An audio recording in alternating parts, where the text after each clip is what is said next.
नमस्कार, फक्त योजना या यूट्यूब चॅनलवर मी ओमकार सर्वांचा हार्दिक स्वागत करतो। संपूर्ण महाराष्ट्रातील संजय गांधी निराधार योजनेअंतर्गत सगळ्यात प्रथम जो GR यावा लागतो तोच अजून प्रसिद्ध झाला नसल्यामुळे डिसेंबर महिन्याच्या पेन्शन वितरणासंदर्भात मोठा प्रश्नचिन्ह निर्माण झालेला आहे। कारण का सगळ्यात प्रथम पुढील महिन्याचा म्हणजे ज्या महिन्याची पेन्शन येत असते त्याच्या आदल्या महिन्यामध्ये जो GR आहे तो येतो। म्हणजेच लक्षात घ्या की डिसेंबर महिन्याच्या पेन्शन वितरणाचा GR नोव्हेंबरच्या शेवटच्या आठवड्यामध्ये येणं अपेक्षित होतं, पण तो अजून हा GR प्रसिद्ध झालेला नाही आहे। तर हप्ते वितरण म्हणजे पेन्शन वितरणासंदर्भात वेगवेगळे प्रश्न निर्माण होत आहे। शासनाकडे आर्थिक तरतूद नाही आहे का किंवा आर्थिक तूट आहे का, तर असा प्रश्न देखील निर्माण होत आहे। परंतु अजून या संदर्भात कोणताच निर्णय झालेला नाही आहे। कारण का संपूर्ण महाराष्ट्रामध्ये इलेक्शनचं वातावरण आहे, प्रशासकीय यंत्रणा यामध्ये गुंतलेली असल्यामुळे पेन्शन वितरणासंदर्भात विलंब होत आहे। आणि याचबरोबर पुढील आठवड्यामध्ये विधिमंडळ म्हणजे हिवाळी अधिवेशन लागत आहे,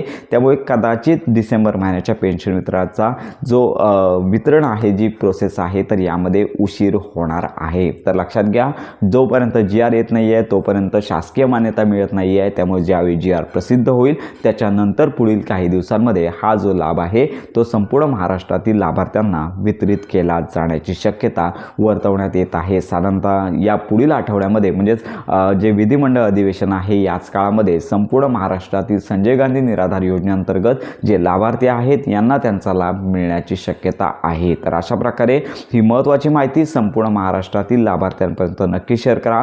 अजून तरी संजय गांधी निराधार योजनेअंतर्गतचा GR आलेला नाही आहे, पेन्शन वितरणाची तारीख घोषित झालेली नाही। तर अशा प्रकारे ही महत्त्वाची माहिती संपूर्ण महाराष्ट्रातील लाभार्थ्यांपर्यंत नक्की शेअर करा। योजनांसंदर्भात खात्रीशीर माहितीसाठी आपल्या फक्त योजना या यूट्यूब चॅनलला लाईक, सबस्क्राईब आणि हाईप नक्की करा।